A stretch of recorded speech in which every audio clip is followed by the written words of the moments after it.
could have been. This, like I've said many times on this channel before, is a topic that is used synonymously when it comes to comic book movies, TV shows, whether it's animation or live action.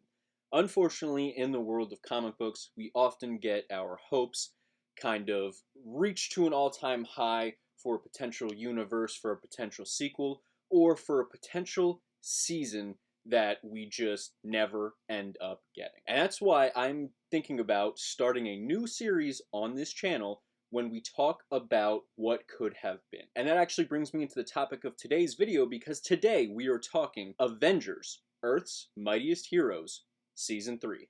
What could have been. But before we get into anything, guys, please, for me, like this video, subscribe to the page, hit that noti bell. Alright, Avengers, Earth's Mightiest Heroes, Season 3.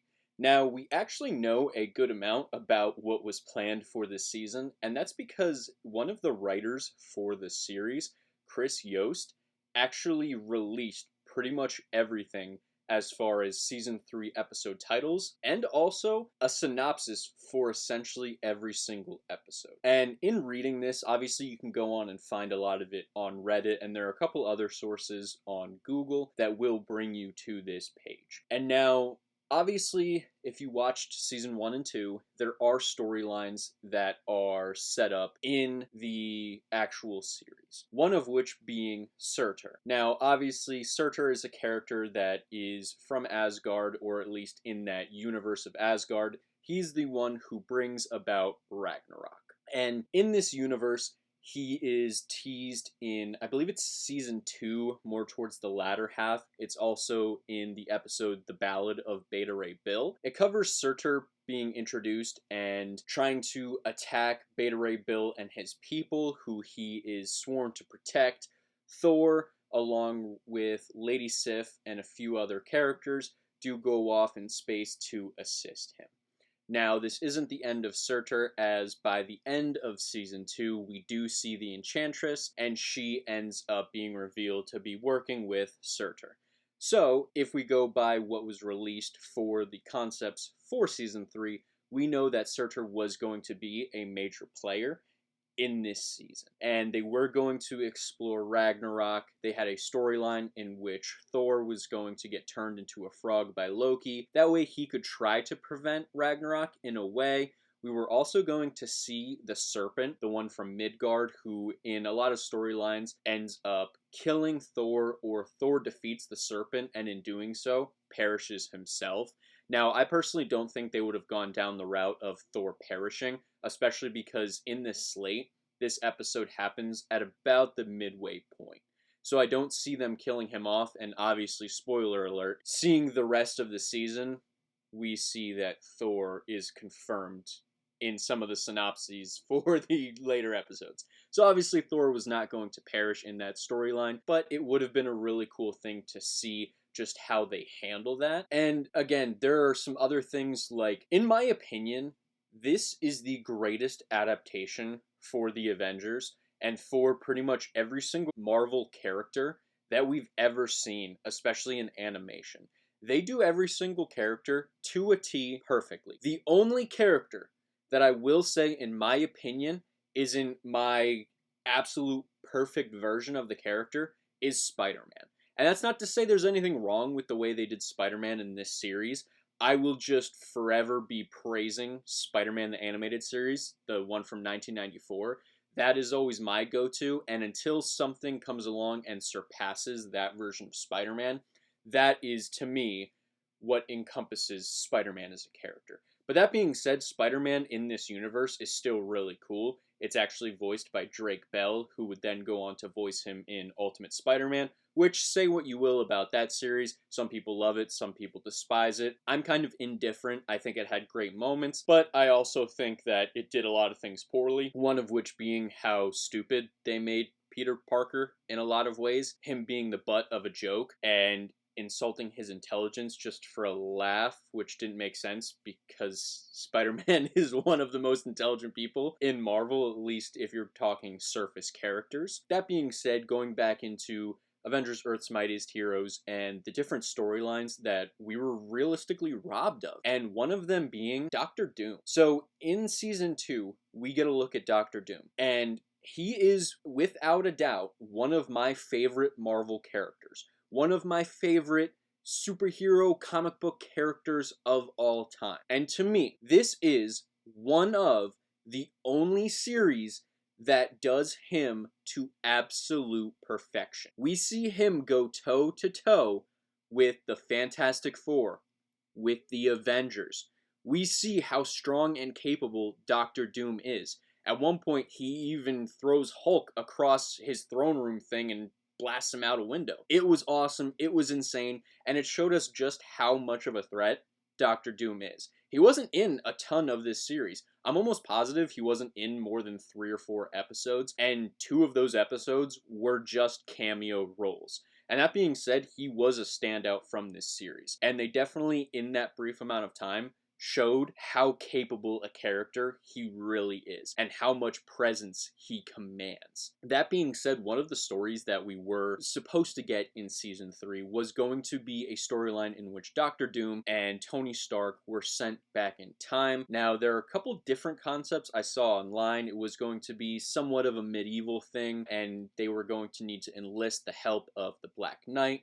He is another character. He actually appeared in, if I'm not mistaken, Iron Man Armored Adventures, the one from like 2008 to 2010. Kind of looked like a video game. And knowing that that character was also going to be introduced just shows you how much of an expanded universe they were interested in telling. Because obviously you have the Avengers, you have Spider-Man, Doctor Doom, Fantastic Four, but they were going to expand it so much more. And they were also going to do that on the cosmic end too. Not just with Beta Ray Bill and Thor exploring that universe, but also with Nova.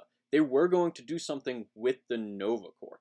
And the fact that we didn't get that either, and to my knowledge, the only time we've ever gotten anything related to Nova was in Ultimate Spider-Man, is a real shame because, again, depending on which version of Nova you like, which one you prefer, he is a really cool character. He obviously has a really cool power set that's not only visually pleasing to watch, but also really cool to see how he uses those powers, both in a direct way or just using different ingenuity and different creativity to use that power. And some of the other things, again, I'm kind of going with the things from least excited to most excited. And that being said, I know I mentioned Doctor Doom being one of my favorites, and I would have put him higher. However, it seems like from the different summaries, he was only going to appear in maybe 1 to 2 episodes, and that would kind of be it.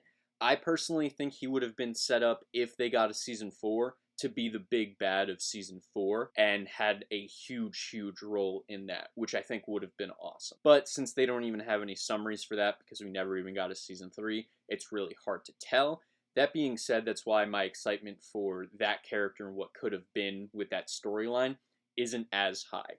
Especially when you get to, in my opinion, what would have been the absolute craziest and something that, again, to my knowledge, we have never seen anything like this. And that's introducing the X-Men, the Mutants, Magneto, the Brotherhood, Scarlet Witch, Quicksilver. Again, some of these characters are my absolute favorites in all of Marvel and even in all of comics. And the fact that we did not get these characters interacting together is a real shame. They were going to do a couple different storylines with these characters, one of which being where Magneto, Quicksilver, and Scarlet Witch, they do the House of M storyline, where Scarlet Witch warps the reality of our Earth and makes it so mutants are the controlling dominant force in the world. Magneto becomes the ruler, and then we would have seen the Avengers, X-Men, and Fantastic Four have to team up together to try to undo this. But that's not all, because they were actually planning for Scarlet Witch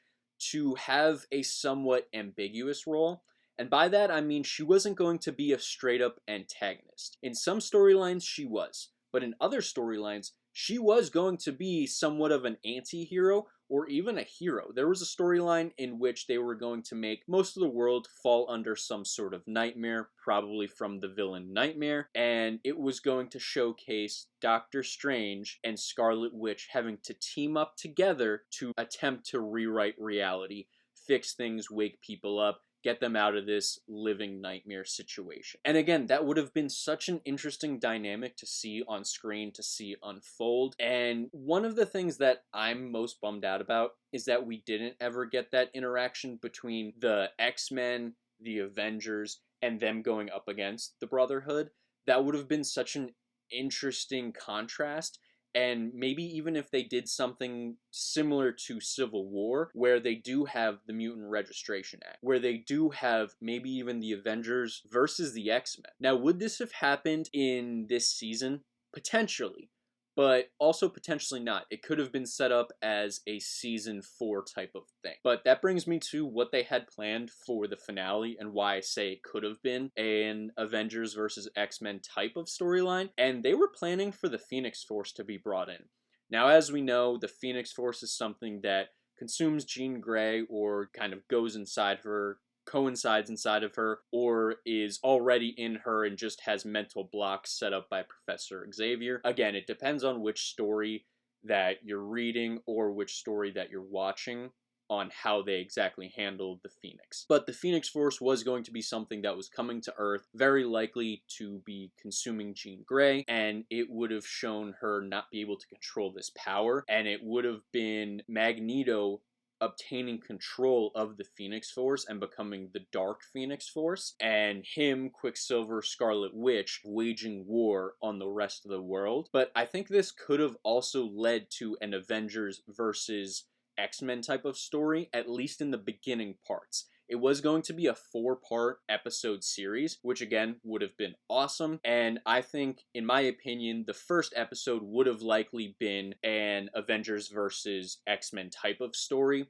where at the beginning all they see is this great power that the Phoenix has, and the Avengers think that at the very least this power should be under some sort of monitoring or maybe even registered if the Mutant Registration Act was a thing in this season. Again, I couldn't find any confirmations on that, but that could have led to a mini type of Civil War situation, or also something where it is X-Men versus the Avengers, which would have been so awesome. Again, depending on which characters you have in the X-Men, it could have been a really, really good fight and a really even fight. But one of the scenes that I'm most sad that we've still never gotten to this day, and that I'm really, really hoping gets adapted either in animation or in live action, and that's a battle between Thor and Magneto controlling the magnetic force around Mjolnir, and him not being able to lift it in that way, but him being able to stop it in its tracks. I think that would be such an epic moment. And again, obviously we know how he could handle Iron Man. There is a fight between Iron Man and Magneto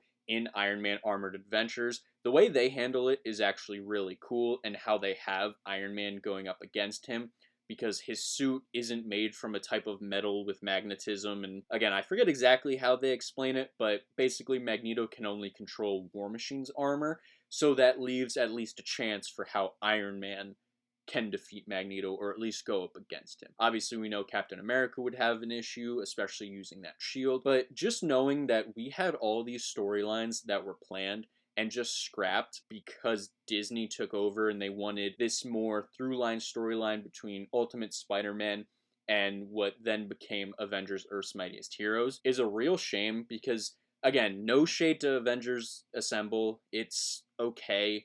Compared to Earth's Mightiest Heroes, it doesn't hold a candle to it. Earth's Mightiest Heroes is an amazing superhero show, and in my opinion, one of the biggest and most underrated animated shows we've ever gotten. And that's why, to me, it is one of the biggest what ifs or what could have beens in all of comics, all of animation, because it could have been a show that rivaled the likes of Spider-Man the Animated Series, Spectacular Spider-Man, maybe even Batman the Animated Series. Again, I might not go that far, but it could have been up there with the best of the best. And that's why, to me, it is such a shame that we never got to see it. But let me know what all of you think. What are some of the shows or movie series that you wish happened? What are some of your biggest what could have beens? Let me know down in the comments below. And while you guys are down there, like this video, subscribe to the page, hit that noti bell, and I'll see all of you in the next video. Goodbye.